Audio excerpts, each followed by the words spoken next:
Alright, chapter 41.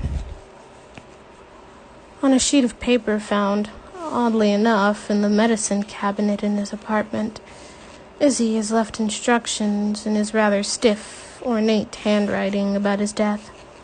The paper is discovered by Manny the day after Izzy's death, folded and taped to the inside of the cabinet door, with the notation, "To my family," and it says, simply, "I don't want a funeral. I don't want to be buried. Cremation. No fuss. No speech. These are my requests. I'm in sound mind, and I know what I want. Isidore Shapiro." The date under the signature was several weeks before he entered the hospital. I keep remembering how we asked the doctor, "When can I go home?" Shirley says. Her voice breaks. I never knew for sure he wouldn't. He wanted to go home because he knew that he was dying, or if he just wanted to go home to get out of the hospital. He knew, Ma, Rachel says, from the chair where she's curled up. But there's so much noise in the living room, no one hears her. Everyone seems to be carrying on at least 2 conversations, talking about Izzy and catching up on news. The radio is on a classical station, something somber, full of drum beats. And Rachel's brother, Phil, who's taken up bird watching over the past year, is showing his father a wild bird called twisting the little red gadget to bring forth. A wild bird caller, twisting the little red gadget to bring forth a gurgle of high-pitched bird sounds. Now I think he wanted to die at home, and didn't. He couldn't. I couldn't take him home, could I? Shirley looks around the room for confirmation. Manny gives the wild bird caller a twist. Bird twirls. Bird twitters. Birds twitter in the air. You couldn't, Cheryl.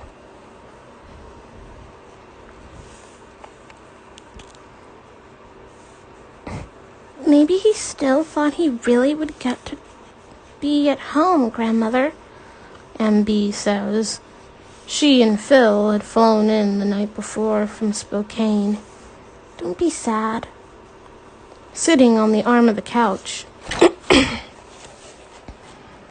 she touches Shirley's hair. I'm so glad to see you, Grandmother. Shirley looks up with a soft, grateful, and admiring gaze, letting her head lean against MB. Rachel remembers how her mother had hugged MB in the airport, kissed her and hugged her and kissed her again and again and again, seeming to draw some comfort. But she couldn't draw from Rachel. She'd watched this with a hot beating of her heart, and then, like pulling a splinter just below the surface of the skin, leaving it sore but not painful, she had understood. Her mother is to MB as Izzy was, finally, to her, Rachel. Her mother is MB, her parents are her mother is MB's grandparent, as Izzy was her grandparent, and a whole world of feelings is in that word. For years, she and Izzy, for whatever reason, had been locked out of the world of feelings. It was only his illness, his dying, that had opened it up to him, and though he never gazed at her in that total accepting way that Shirley looks at MB, though he never leaned his head against her in quiet admiration, he had wrapped his arms across her shoulders protectively when the white dog menaced her. He had talked to her. He had depended on her, and he had said to her, "Go home, darling." He had called her darling. He had spoken to her that way. Go home, darling. A shudder, a shiver, a coldness.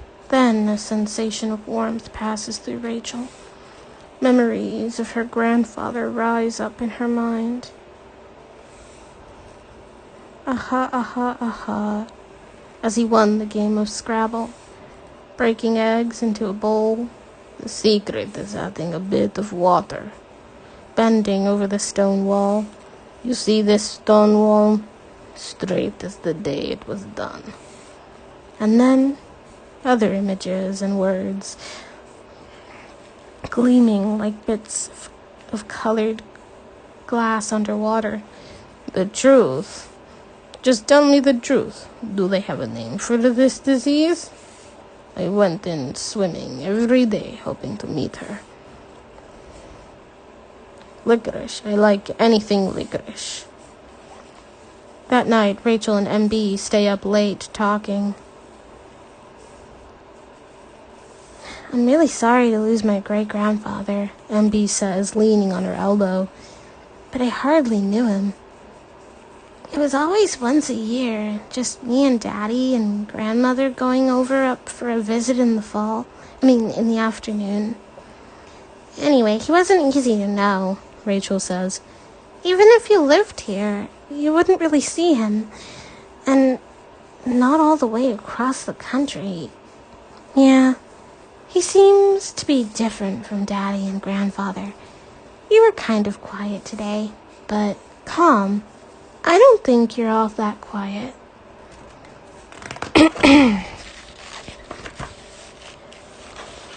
I guess you were closer to him. Rachel nods. That's neat. I really love Grandfather, too.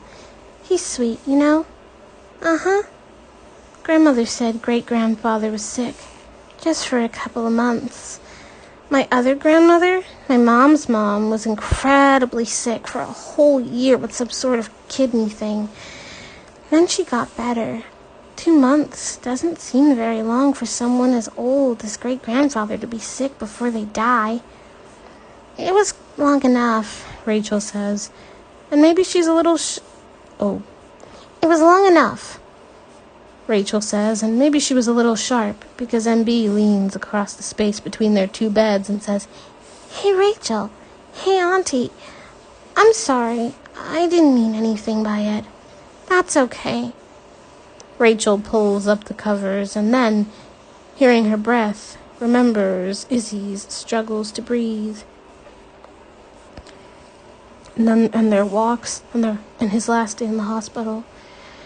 And she thinks, no, it's true. It wasn't very long. Not very long to have with someone. Not enough time. No time at all, but it was all the time we had. In the morning, before she does anything else, even before she dresses, Rachel calls Alice Farnham. My grandfather died 2 days ago, Alice. Oh, Rachel. Alice starts crying.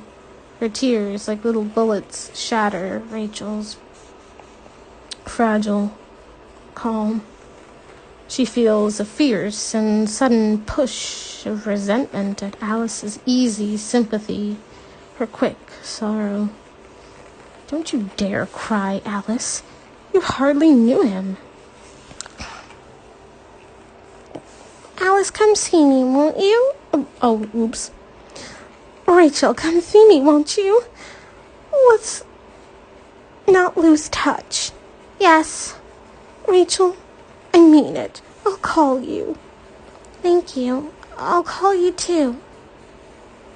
She goes into her room, closes the door, and B is still sleeping. Still on specific time. Rachel stares at herself in the mirror. Don't you dare cry. To even think of saying a thing like that to Alice.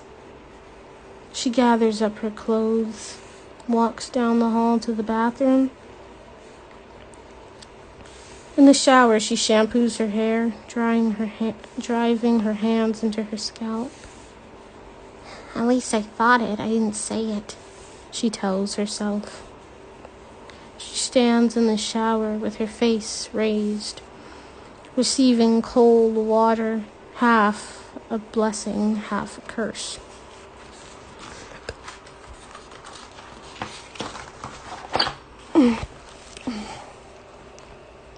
Half a punishment.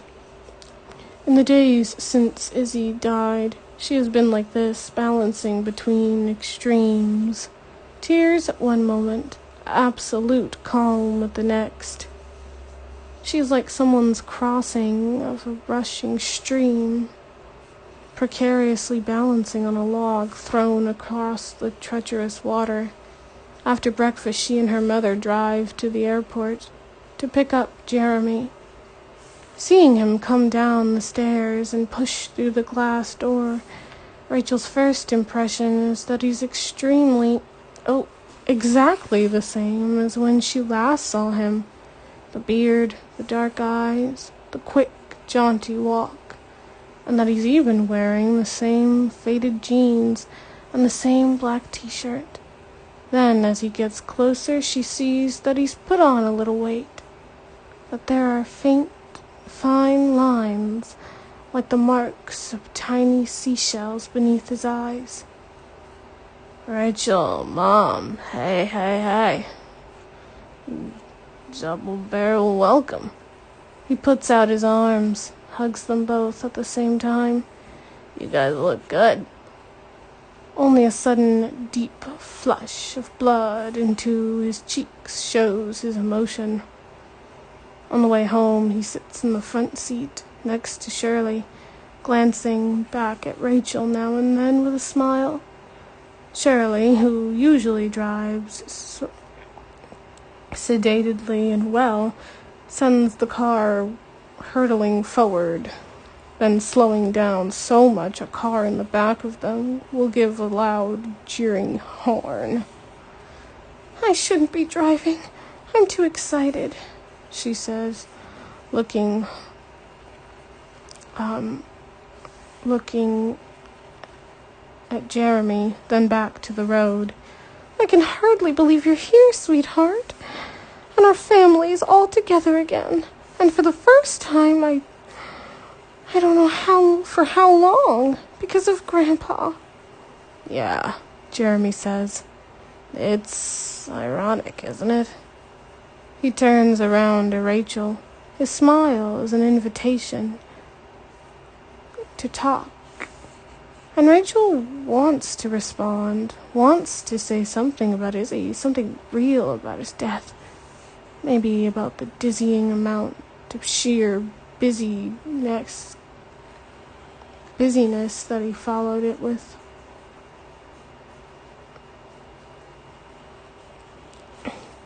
Busyness that has followed it. But her mother chops up the miles, still racing and then slowing on the drive home. So Rachel wills herself to say something,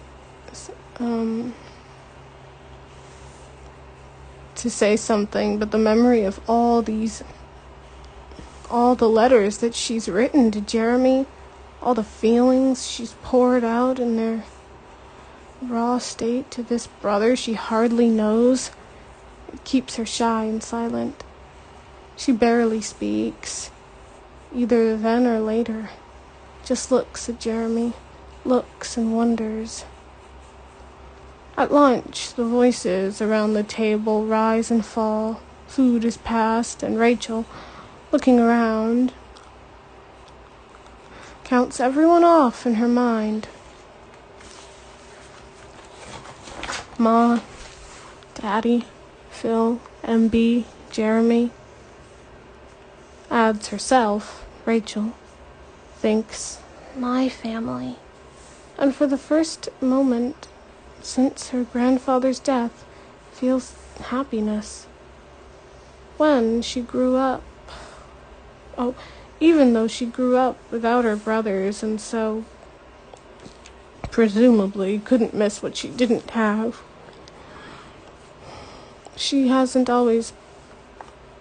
couldn't miss what she didn't know. Hasn't she always missed having them here? Felt a gap in her life?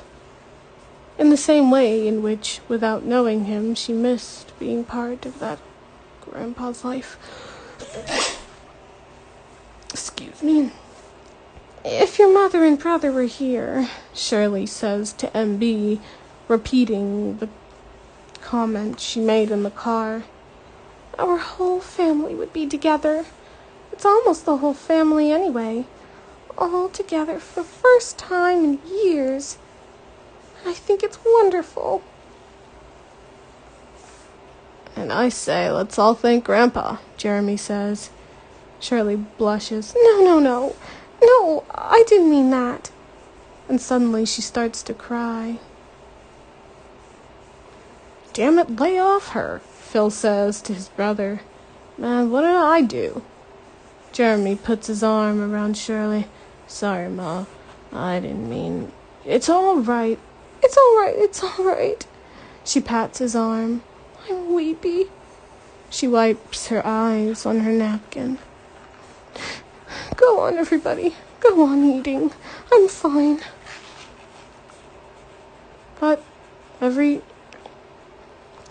But still, for a moment, things look bad. Jeremy and Phil buttering and folding a slice of bread in half, return a calm, disapproving glance.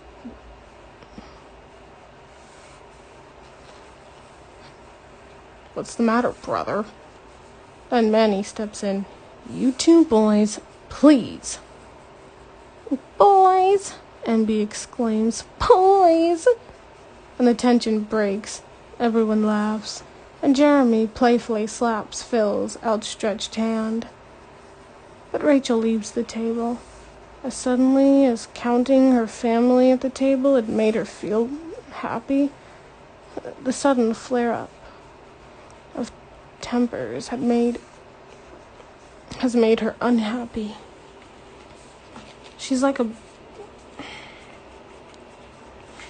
barometer responding to every hint of emotional weather. When her mother started crying, Rachel's eyes watered. When Phil gave Jeremy that steady, slow shake of the head, her heart sped up. And when Jeremy's cheeks reddened, her own face burned with an answering emotion. In the kitchen, she runs cold water, filling a glass. Beneath her in the dining room, she hears the voices of her father and MB. She spills the water slowly, almost luxuriously. Then she refills it and sips it. Tastes good. And then she thinks, Grandpa will never drink another glass of water. She leans on the counter, bends her head down into her hands. Grandpa will never lean against anything again. He will never anything. Then behind her closed eyes, she sees a road, a narrow, sandy road with large trees on both sides. And she sees herself walking down this road in the rain. Dark black-green with the trees, hard, dark lines of water spilling down. For a moment then, she is back in the kitchen, and there in the rain... For a moment then, she is both in the kitchen and in the rain, on that narrow, dirty road. And then she's only there, and nothing else exists but the wet road, and the trees lashed by the wind, and herself, a solitary figure walking in the rain. That afternoon, Rachel and Jeremy drive into the crematorium to pick up Izzy's ashes. She holds the plain, square box in her lap, trying to believe that this is all that's left of her grandfather. It's heavy, she says. There are bits of bones in there. It's not just ashes.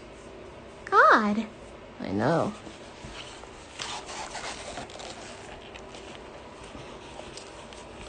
At home, no one knows where to put the box.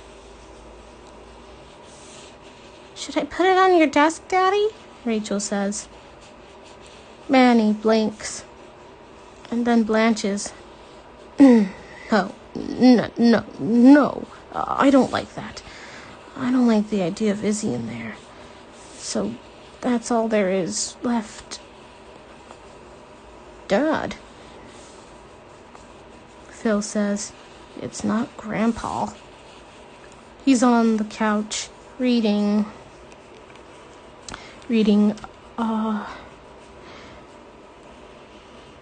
Audubon magazine. I didn't know you'd be so superstitious. Put it where I don't have to look at it, Shirley says, coming in from the kitchen. I didn't want this anyway. I didn't want him cremated. You shouldn't have had it done then, Ma. Jeremy says. It was Daddy's wish. I had to follow it. Then Rachel is standing there with the box in her arms, holding her grandfather in his bones and ashes. Someone make up their mind, please, she says. You don't want it in the kitchen, Ma. Daddy, you don't want it in your study. You don't want it in the bedroom or in the living room. Where? It's MB who settles it. We can just put the box in the closet for now. She takes it from Rachel and walks into the hall.